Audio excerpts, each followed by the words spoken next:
C'est quoi ton prénom, toi? Lola. Selon toi, Lola, est-ce qu'il y a du respect pour les profs? Bah oui. Eh ben oui, forcément, je sais pas, on va se poser la question. Bonjour ici, salut là-bas. Et bienvenue sur France O dans votre émission citoyenne, vous l'avez compris. Aujourd'hui, on va parler des relations entre les profs et les élèves. Cette émission citoyenne, vous la connaissez, elle s'appelle Flash Talk, véritable forum posé au milieu de la ville et de ses habitants. Aujourd'hui, nous sommes à Paris, dans l'établissement Sainte-Jeanne-Élisabeth, avec tout ce magnifique public. Et aujourd'hui, on parle donc du respect pour les professeurs. Sonia, tu l'as dit. Et oui, on entend souvent dire qu'il n'y a plus de respect. La figure du prof ne serait plus une figure aussi respectée qu'avant par les élèves. Alors, est-ce que c'est vrai? Et qu'en pensent les principaux intéressés? Eh bien, c'est vous qui allez faire ce débat Flash Talk. C'est votre émission. On en parle évidemment autour de ce tapis, mais aussi sur les réseaux sociaux. Bam! Avec le hashtag Flash Talk sur Twitter. Et évidemment, regardez qui vous découvrez à l'antenne. C'est notre cartooniste cette semaine. Il s'appelle Mikaya. Il va écouter et regarder attentivement ce qui se passe pendant l'émission. Et j'irai le voir tout à l'heure. Vous le savez aussi, Sonia, tu le sais, Sonia. Flash Talk, c'est l'émission intégralement filmée au smartphone. D'ailleurs, ici, qui a envie de filmer l'émission? Levez la main, s'il vous plaît, mademoiselle. J'aime beaucoup ce pull. Donc, tu as gagné un téléphone. Et puis, ici, monsieur, bienvenue dans l'équipe. Sonia, je vais aller de ce côté, par ici. C'est quoi ton prénom? Alice. Alice, alors, respect pour les professeurs, ça existe? Il y en a? Bah oui, je pense, mais je pense aussi qu'il y a certains professeurs qui se font moins respecter que d'autres. Même si ça reste pourquoi à ton avis? bah, Et comment ça se traduit? peut-être parce qu'ils ont un peu moins de autorité et du coup que les élèves se permettent plus de parler ou même... De profiter. Très bien, je pose la question ici. C'est quoi ton prénom? Vénus. Comment ça va, Vénus? Bien, ça va. Bon, est-ce que toi, tu respectes tes professeurs? Oui. Toi, évidemment. Qu'est-ce que c'est un bon prof pour toi? Est-ce que c'est un prof sévère ou un prof sympa? Ou un prof sympa sévère? C'est un prof sympa sévère. Ah ok, donc il faut quand même qu'il ait un peu une poigne de fer, ce professeur. Oui, parce que s'il est trop sévère, c'est pas bien, mais s'il est trop sympa, bah il sait pas respecter. Ah, on sent que le prof est pas loin, hein? Je pense que bah, là, il y en a peut-être un avec toi, Sonia. J'en ai un, Rafale. Bonjour, vous êtes prof dans ce lycée? Oui, bonjour. Comment vous appelez? Christian Vivas. Vous êtes prof de quoi? Je suis prof d'espagnol. Prof d'espagnol. Est-ce que vous vous faites respecter dans la classe? Oui, bien sûr. Oui, bien sûr. Mais pourquoi ça rigole autour de moi? Ok, qui fait espagnol ici? Qui fait espagnol? J'en ai un ici, là, juste là. Non, on n'est pas là pour juger le professeur en tant que tel. Mais comment ça se passe dans une salle de cours, une salle de classe d'espagnol? Non, mais Dis la vérité. Oui, non, mais ça se passe plutôt bien, mais je pense que Monsieur Vivas, il est un peu plus décontracté que d'autres professeurs. Je pense qu'il y a des professeurs qui sont peut-être plus à cheval sur les règles et qui, dès le début de l'année, savent forcément dire du coup ce qu'il faut faire et pas faire. Alors qu'il y a d'autres professeurs qui, genre dans leurs moyens d'apprentissage, genre ils laissent beaucoup plus de liberté, enfin genre aux élèves, ce qui fait qu'il y a des cours où peut-être qu'il y a des gens qui prennent la confiance et qui se sentent beaucoup plus à l'aise et qui font des bêtises du coup. Ah, c'est ça, prendre la confiance. Oui, c'est ça, prendre la confiance, je pense.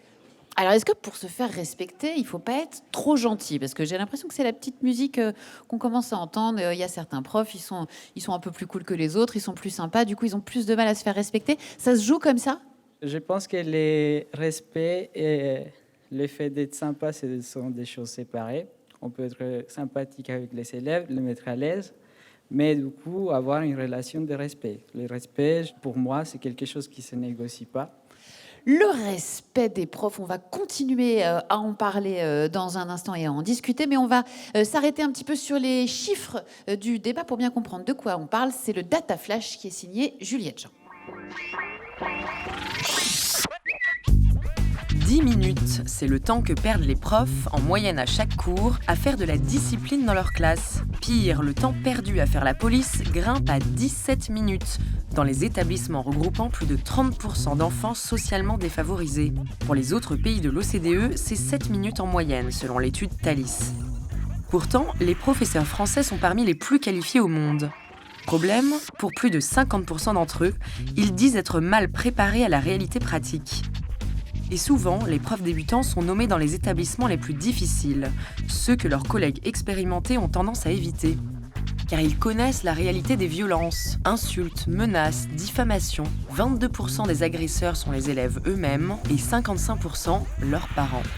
Aujourd'hui, seulement 28% des enseignants disent ressentir de la reconnaissance et du respect, alors que selon la majorité des sondages, les Français estiment les enseignants. Alors, où est passé le respect ?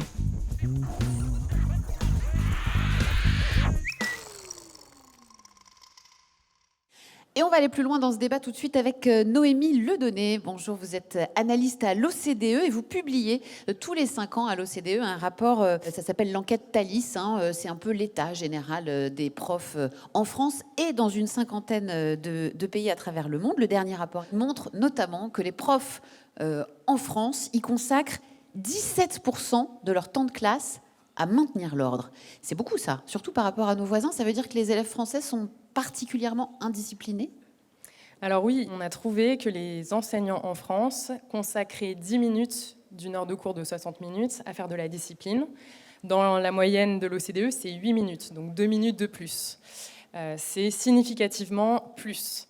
Il faut aussi savoir que le problème est plus important chez les enseignants débutants, en tout début de carrière, les 5 premières années. Et on sait aussi que c'est un problème qui touche davantage les établissements défavorisés. Dans les établissements défavorisés, les enseignants passent 17 minutes en moyenne à faire de la discipline. Donc en effet, il y a du chahut dans les classes. Et les deux problèmes, enfin les deux aspects s'additionnent puisque c'est souvent les profs les plus jeunes et les moins expérimentés qui sont envoyés dans les établissements dits les plus difficiles. Le respect, ça s'apprend dans la formation de l'enseignant ? Eh bien, pas tellement en fait. Quand on regarde la formation initiale des enseignants, aujourd'hui, pour les enseignants en poste, il y a un enseignant sur 2 qui a été formé à la gestion de classe. Mais ceci dit, c'est bien en deçà de nos voisins européens, puisque en moyenne dans l'OCDE, c'est quasiment 3 enseignants sur 4 qui sont formés à la gestion de classe. En France, 1 sur 2. Dans le reste de l'OCDE, 3 sur 4. Donc... Noémie, Sonia, je pose la question ici puisque je me retrouve à côté d'un prof. C'est quoi ton prénom ? Édouard. Édouard, t'es prof de quoi, toi ? Professeur de français. T'imagines un petit peu le chiffre qu'on vient de sortir à une des conclusions de ce rapport, 17% de ton temps en classe. Est-ce que toi, tu le passes à rétablir l'ordre ? Alors, je pense qu'à Sainte-Jeanne-Élisabeth, on est quand même assez privilégié. On est un établissement privé dans le 7e arrondissement de Paris. Donc, je pense qu'on a moins de problèmes de discipline qu'ailleurs, notamment dans les REP. Donc, les réseaux du coup, est-ce que toi, tu te verrais enseigner en REP ? Tu l'as peut-être déjà fait ? Non, j'ai toujours enseigné dans le privé et je ne sais pas effectivement si j'aurais eu les armes pour enseigner en REP. En tout cas, je ne m'y suis pas risqué. On entend souvent dire que les élèves d'aujourd'hui ne respectent plus autant les professeurs qu'autrefois. Mais est-ce que c'est vrai ? Est-ce qu'il y a des données concrètes qui l'illustrent ça ? Alors non, on ne récolte pas spécifiquement de données sur cet aspect-là. En revanche, on sait que les enseignants se sentent moins capables, moins armés en fait pour enseigner aujourd'hui. Et qui est dû à quoi ? Ça, on le sait ? C'est potentiellement dû au fait que les enseignants font face à des classes de plus en plus hétérogènes, puisqu'on a diminué le taux de redoublement. Et donc, en fait, on maintient dans des classes des élèves qui auparavant redoublaient, et les enseignants doivent gérer maintenant des niveaux de plus en plus différents des élèves au sein de leur classe. Je pense qu'en effet, la diminution du taux de redoublement ne s'est pas accompagnée d'un accompagnement pour les enseignants pour gérer ce changement. Me voilà avec une professeure de français, justement, Fatima Edbounoua. Comment ça va, Fatima ? Ça va très bien. Bon, Fatima, je dis la vérité aux gens, on se connaît parce que je suis déjà intervenu dans ces classes à sa demande pour aller rencontrer ses élèves. Fatima, tu es d'accord avec ce que nous dit Noémie ? Il faut que les gens soient mieux préparés, c'est une demande des profs ? Alors, c'est à la fois une question, oui, de préparation. Moi, ce que j'ai constaté, parce que très souvent, lorsqu'on parle d'autorité ou de respect, on met en opposition deux modèles. Soit la nostalgie d'un prof autoritaire qui parle très fort et puis qui va être même injuste, et puis de l'autre côté, une forme d'absence d'autorité où les choses se feraient d'une façon utopique avec un égalitarisme total. Où Tu te places où, toi? Moi, je me ni d'un côté ni de l'autre. D'ailleurs, moi, je suis pour l'autorité souriante, une autorité bienveillante, mais bienveillante dans le bon sens du terme. C'est-à-dire, oui, parce que bienveillante aussi, c'est galvaudé comme terme. L'autorité bienveillante, on dirait une punchline de candidat à la présidentielle. Oui, c'est ça, mais dans le bon sens. Il y a un proverbe arabe qui dit on peut lâcher que ce qu'on tient. Tout à l'heure, vous demandiez est-ce qu'un prof doit être sympa? Ça dépend à quel moment. Si dès le premier cours, je suis sympa, j'essaye de faire copain-copain, ça ne fonctionnera pas. Et c'est irrattrapable après. Avant, on pouvait s'appuyer sur la fonction, c'est-à-dire on nous respectait parce qu'on était le prof. Et ça ne fonctionne plus. C'est-à-dire qu'on doit faire nos preuves. Madame, pardon, ça ricane là-bas. J'ai vu là-bas. Bah oui, parce qu'on apprend des choses du côté des élèves aujourd'hui. Comment tu t'appelles? Balthazar. En fait, la plupart des profs, ils sont juste sévères et ils pensent que ça suffit à inspirer le respect parce que déjà, ils mettent des heures de colle et ils pensent que ça fait le respect, mais non, ça intimide juste. Et l'autre problème aussi, c'est que les profs pensent qu'ils ont droit au respect parce qu'ils sont profs et qu'on est des élèves, parce qu'ils sont des adultes et qu'on est des enfants. Et ça, c'est pas vrai. Toi, tu penses que non, ils n'ont pas droit au respect juste parce qu'ils sont profs? Ah non, bah non, faut le mériter ce respect. Enfin, c'est pas en arrivant en mettant des heures de colle à tout le monde qu'on va se faire respecter. Alors, est-ce que tout le monde est d'accord avec ça? Attends. Fatima, qu'est-ce qu'elle nous dit, Fatima? Tu le disais, tu es prof depuis 14 ans. Tu as choisi de partir d'Angoulême, où c'était plus tranquille, pour aller, toi, tu as choisi le REP, le réseau d'éducation prioritaire. Et alors, les gens qui nous regardent, ils se disent, mais c'est qui cette personne? Pourquoi a-t-elle fait ça? Est-ce qu'on a menacé ses parents?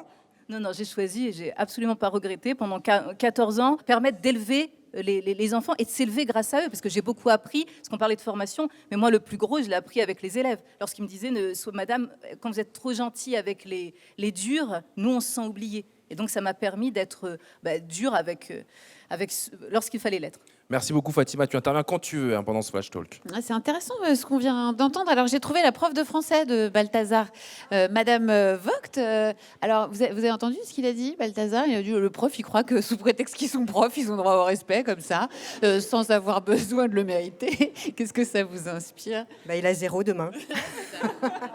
Dommage, Balthazar. Non. Mais c'est vrai, ce qu'on entend souvent, en revanche, de la part des élèves quand on est en vie de classe, qu'on a une charge de professeur principal et pour avoir aussi enseigné dans le public en banlieue, en ZEP, c'était des ZEP avant d'être des REP, les élèves sont hyper sensibles à ce qu'on leur renvoie et disent non, pourquoi je le respecterais, parce que lui me respecte pas. Et donc il y a une relation qui se crée aussi en fonction de ce qu'ils ont l'impression qu'on leur donne. Vous serez pas trop dur avec Balthazar quand même? Pas mal de choses se disent sur les réseaux sociaux. Il y a par exemple Guillotin qui nous dit « Les profs sont respectés à partir du moment où les élèves l'écoutent et quand les profs ne sont pas trop exigeants. » Ou encore Léa qui nous dit « Certains profs ici, pour avoir le respect, cherchent à être le plus sévère possible, quitte à devenir détestable. » Bonjour les amis. Alors qu'est-ce qu'on fait là? On est en permanence, qu'est-ce qu'on fait? C'est quoi les prénoms ici? Juto. Juto et toi? Evléa. Et puis Félix. Est-ce que vous avez déjà eu, parce que j'ai entendu le mot au début de l'émission, d'expérience de prof un peu victime? Non mais on n'est pas dans votre lycée, à l'extérieur, peut-être des amis d'amis qui vous ont raconté. C'est vrai que ça arrive beaucoup.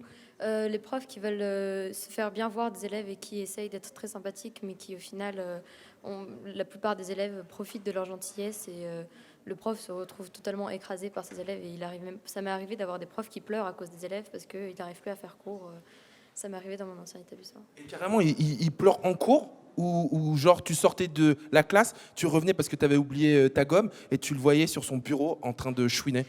Ça m'est arrivé pendant les intercours de retrouver ma prof en train de pleurer à cause de ses élèves. Quand même, vous entendez? C'est qu'il peut y avoir des profs qui craquent et qui, quand les élèves partent, se mettent à pleurer, s'effondrent. C'est dingue, Sonia. Eh oui, des profs qui craquent. Alors, ça paraît d'être le cas aujourd'hui, mais en tout cas, je peux vous dire que du côté des profs, on écoute avec beaucoup d'attention ce que racontent les élèves aujourd'hui. Comment tu t'appelles? Alexandre. Quand on entendait tout à l'heure des élèves qui racontaient qu'il y avait des profs qui pouvaient craquer, pleurer, ça te fait quoi, ça? C'est assez triste quand même de se dire que quelqu'un qui se lève chaque matin pour aller travailler avec des gens, avec des élèves comme ça, qui les poussent à bout à ce point-là, c'est décevant, quoi. Sonia, je vais poser ici la question à une de nos cadres citoyennes qui est élève de seconde ici. C'est India, c'est ça? Oui. India, regarde, on va prendre le téléphone et on va se filmer, hop, en selfie. Je te pose une question qu'on n'a pas encore posée ici. Est-ce que tu penses qu'une école, un établissement scolaire sans prof, ça peut exister? Bah, je pense que non, parce qu'il y aurait plus d'autorité. Et ensuite, les professeurs, c'est fait pour nous apprendre des choses. Du coup, ce serait bizarre s'il n'y avait pas de professeurs. Ce serait bizarre. Bah attends, regarde ce qu'on t'a trouvé. Surprise de la télévision. Tadam, je te présente Yazid Arifi. Bonjour Yazid. Bonjour. Alors Yazid, vous êtes cofondateur de l'École démocratique de Paris, une école alternative où il n'y a pas de prof. Et oui, ça existe. Alors comment ça marche s'il n'y a pas de prof? Alors, très concrètement, donc c'est un regroupement d'une cinquantaine d'enfants qui ont entre 5 et 18 ans, donc qui ne sont pas séparés par classe d'âge, encadrés du coup par des adultes dits facilitateurs d'apprentissage qui sont entre 6 et 9 en fonction des écoles. Par rapport à l'apprentissage lui-même, il va y avoir une liberté accordée aux jeunes de construire leur parcours en fonction de leurs envies, de leurs besoins, de leurs motivations, avec des adultes qui sont à disposition pour les aider, pour leur permettre d'atteindre les objectifs qui se sont eux-mêmes assignés. Ça veut dire qu'il n'y a pas de problème de discipline chez vous? Ah, il y en a. Non. Alors comment vous les réglez? On les règle collectivement. Donc du coup, on a des institutions qui sont là pour gérer les transgressions au règlement, les conflits interpersonnels et pour faire en sorte qu'on puisse avancer de manière constructive. C'est ça en fait qu'on essaie de mettre en place. Mais voilà, jamais sans les enfants. On est toujours tous ensemble à essayer de régler les problématiques qui se posent aux uns et aux autres. Alors, l'école démocratique, là, comme ça, pas de prof, tout le monde participe au règlement intérieur, on réfléchit tous ensemble aux sanctions. Ça vous dit? Moi, je veux bien essayer. Ça a l'air bien. Comment tu t'appelles? Romain. Alors, Romain, lui, il est partant pour essayer, ouais. Moi, je veux bien, parce que je trouve qu'il y a trop de profs dans cette école. Alors ça, c'est un autre sujet d'émission, Rafale, faudra qu'on y pense. Est-ce qu'il y a trop de profs dans les écoles? Je suis pas sûre. Toi, tes profs, tu les trouves trop sévères? Comment ça se passe, la question de la discipline, du respect, de l'autorité? Parle en toute liberté. Je peux citer un nom ou... Non. Bon, non, ça va. Cette année, ça va. Ils sont plutôt sympas cette année. Tu peux dire il y a un problème avec un prof sans le citer, sans le nommer. Il est en train de le chercher du regard. Ma chère Sonia, j'ai des infiltrés ici à Sainte-Jeanne-Élisabeth. J'ai des collégiennes d'Aulnay-sous-Bois en Seine-Saint-Denis. C'est quoi ton prénom? Ouda. Ouda, et ici? Et Léa. Vous allez bien les filles? Oui. Bon, merci d'être là. Dites-nous, selon vous, votre propre expérience dans votre établissement scolaire, c'est quoi un prof ou une prof qui se fait respecter? Un professeur qui nous respecte, c'est une personne avant tout qui nous respecte nous aussi. C'est pas un professeur gentil comme nous on le dit au collège. C'est une personne qui est correcte, ni gentil, ni méchant, il est droit. Est-ce que vous avez déjà eu des profs qui se laissaient dépasser par leurs élèves? Oui, beaucoup. C'est souvent les professeurs qui sont remplaçants. Les professeurs remplaçants, c'est vrai qu'il y aura encore 1000 choses à dire. Merci les filles, merci beaucoup. Alors moi, Rafale, j'ai trouvé Camille Rollins qui est avec nous dans le public aujourd'hui. Bonjour Camille, vous êtes enseignant, chercheur en philosophie de l'éducation à l'Université de Lille, auteur d'une thèse sur l'autorité bienveillante. On en parlait tout à l'heure avec le sourire. Il y aurait donc une autorité bienveillante et une autorité malveillante? Alors, je pourrais dire aujourd'hui l'autorité bienveillante, c'est une manière de faire cohabiter l'autorité et la modernité démocratique. Les professeurs, ils n'ont pas le choix, ils doivent faire respecter des lois, des règlements qu'ils n'ont pas choisis, en général, qu'ils n'ont pas votés, mais ils ont un pouvoir de sanctionner, d'avoir une certaine dimension de discipline. Alors c'est contraint par la loi, ils ne peuvent pas faire n'importe quoi, mais ce qu'on demande en fait à la fois aux enfants et aux professeurs aujourd'hui, à mon sens, ça n'a jamais été aussi dur. Le seuil d'exigence pour l'entrée dans la vie, pour un jeune aujourd'hui, il n'a jamais été aussi haut. Il n'a jamais passé autant de temps en moyenne dans des établissements d'éducation qui notamment fonctionnent avec un principe qu'on n'a plus l'habitude d'appliquer dans d'autres lieux de la vie. Je pense au couple, au rapport en famille, c'est qu'il n'y a pas de consentement au lien. On ne choisit pas ses profs, on ne choisit pas les gens qui sont dans sa classe, ils sont là et on doit les supporter. Donc à mon sens, l'autorité bienveillante, c'est vraiment là qu'elle peut se situer. Et je pense qu'on ne peut pas demander aux professeurs de continuer à enseigner et exiger des jeunes qu'ils soient autonomes sans ce ressort entre guillemets de l'autorité bienveillante qui permet aux professeurs d'éviter d'être tout le temps dans la discipline et aux élèves de trouver vraiment des alliés pour relier le défi qui leur est fait. Alors Fatima qui nous a parlé la première autour de ce tapis d'autorité bienveillante, une réaction? Oui, j'adhère totalement à ce qui a été dit. On dit souvent qu'il y a une crise de l'autorité, mais c'est une crise au consentement à l'autorité. Finalement, c'est ça. L'autorité ne va plus de soi, le respect de l'autorité ne va plus de soi. Et nous, comme professeurs, on essaye de susciter l'intérêt, de susciter l'enthousiasme pour avoir cette adhésion et pour qu'on nous respecte non pas par crainte, mais vraiment par consentement. Je vois quelqu'un qui t'écoute attentivement juste à côté de toi, c'est Anna Topalov. Avec toi, Anna, on va se mettre un peu du point de vue des parents. Tu es journaliste, autrice de La tyrannie des parents d'élèves. Et dans ton bouquin, tu décris la crispation des rapports parents-prof. Comment est-ce que ça se traduit au quotidien ? Il y a des parents qui font face à une institution qu'ils ne comprennent pas toujours, dont ils ne comprennent pas le fonctionnement, qui est une institution qui ne remplit pas toujours son rôle aussi, parce qu'elle ne forme plus, en tout cas les enfants qui en sortent ne s'insèrent pas forcément facilement sur le marché du travail, même quand ils ont des diplômes. Une question toute simple, est-ce que par exemple, il faut, quand on est parent, celles et ceux qui nous regardent, j'imagine, peut-être il y en a parmi vous, s'interdire de critiquer, de dire du mal du professeur face à son enfant ? Ah, ça c'est vrai que c'est difficile, quand on est parent c'est difficile et en même temps ça devrait être un peu comme ça. Parce que d'abord on n'est pas dans la classe, donc on ne sait pas ce qui se passe. On a un seul son de cloche et que nos enfants, ils ont besoin qu'on les autorise à bien aimer leur enseignant et à être bien à l'école. Mais attends, est-ce qu'on a des enfants qui pourraient ne pas respecter leurs profs parce qu'aussi ils ne respectent pas leurs parents ? Ça peut arriver ? Bah oui, du coup, souvent, évidemment que cette crise-là du consentement à l'autorité, il se retrouve dans plein d'endroits. Mais ce qui, moi, m'intéressait, c'était de voir que en voulant défendre ses enfants contre une institution, souvent on fait le contraire. Souvent on met l'enfant dans une situation plus difficile, dans un conflit de loyauté, et aussi parce qu'on ne donne pas forcément de bonnes valeurs en faisant ça. On croit qu'on est un très bon parent, qu'il faut défendre notre enfant, et en vérité, parfois, les enfants, ils ont aussi besoin qu'on leur rappelle des règles simples. Sur la question des parents, c'est intéressant parce que j'ai Béatrice qui est là, qui est en seconde aussi. Béatrice, est-ce que tu parles avec tes parents de tes profs ? Oui, énormément. Le soir, surtout quand on est tous ensemble en train de dîner, c'est vraiment le clash entre parents et professeurs. Il y a énormément de critiques. Alors, les critiques, elles viennent d'où ? De mes parents. Pas de toi ? Non, de ce que moi je leur raconte. Et tes parents, dans ces cas-là, ils se mettent de ton côté si t'es pas d'accord avec un prof ? Oui, je pense que c'est assez logique qu'ils se mettent de mon côté parce que je suis quand même leur enfant, quoi. Mais oui, ils se mettent tout le temps de mon côté et je pense que je pourrais faire la liste des professeurs que mes parents ne peuvent pas supporter. Et alors, quand tu sais que tes parents n'aiment pas un de tes professeurs, ou en tout cas n'apprécient pas son travail ou sa manière d'être, est-ce que tu as l'impression que du coup, toi, tu vas moins le respecter ? Pas forcément moins le respecter, mais plus comme j'ai l'opinion de mes parents, je peux voir un peu leur côté parce qu'ils donnent l'opinion d'adultes. Moi, j'ai ma vue d'enfant, d'élève, et puis eux, ils ont leur côté mature de parents. Du coup, j'arrive un peu à voir plus leur opinion sur ce professeur et pourquoi ils disent ça. Alors vous êtes prof de maths, et les parents aiment bien la prof de maths. Ça va, ouf, on est sauvés. Mais c'est vrai que ça, c'est aussi quelque chose, je ne sais pas si c'est dans l'air du temps, si c'est l'époque qui veut ça, mais on a l'impression qu'à la maison, ça discute beaucoup plus et que les parents peut-être se lâchent plus sur les profs qu'avant.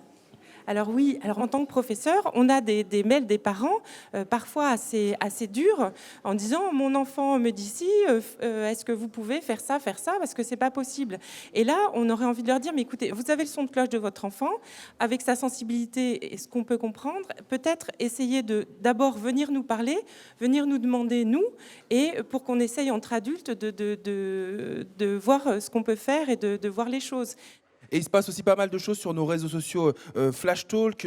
Par exemple, il y a ici DL Caroline qui nous dit la souffrance de ne pouvoir exercer correctement son travail, la dépossession, la perte de sens, l'autoritarisme de la hiérarchie, le dénigrement généralisé. Ou encore Prof sans E qui me dit j'enseigne en collège REP+ depuis 12 ans par choix, mais probablement plus pour longtemps. Mon métier et ses dysfonctionnements me tuent à petit feu. J'exige le dégel du point d'indice et une retraite digne, évidemment, dans l'actualité des retraites, #éduc en grève, où on a encore Fins Enodi qui nous dit « Ce soir, en tant que représentant des professeurs, nous sommes allés dans le bureau du principal pour lui parler de la détresse de nombreux collègues.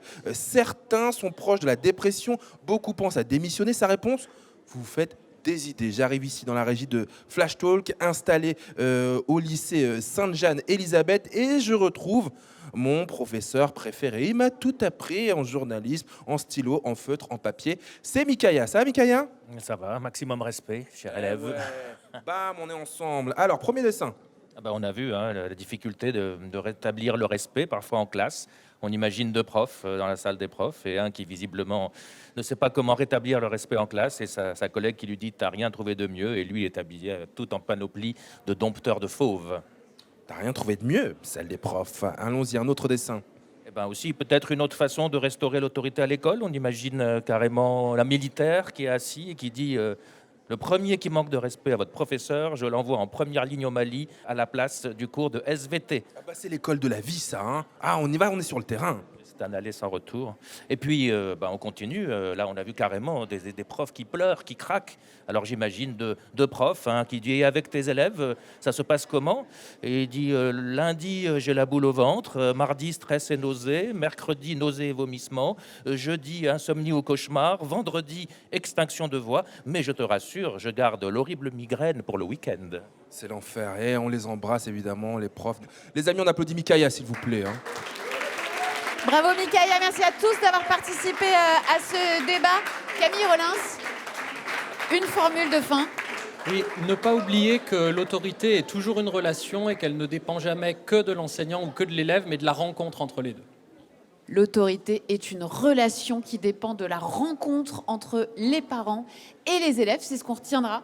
Merci à tous d'avoir participé à ce débat aujourd'hui. Merci au collège-lycée Sainte-Jeanne-Élisabeth de Paris de nous avoir accueillis. Et on se retrouve évidemment très vite sur France O. Salut. Salut.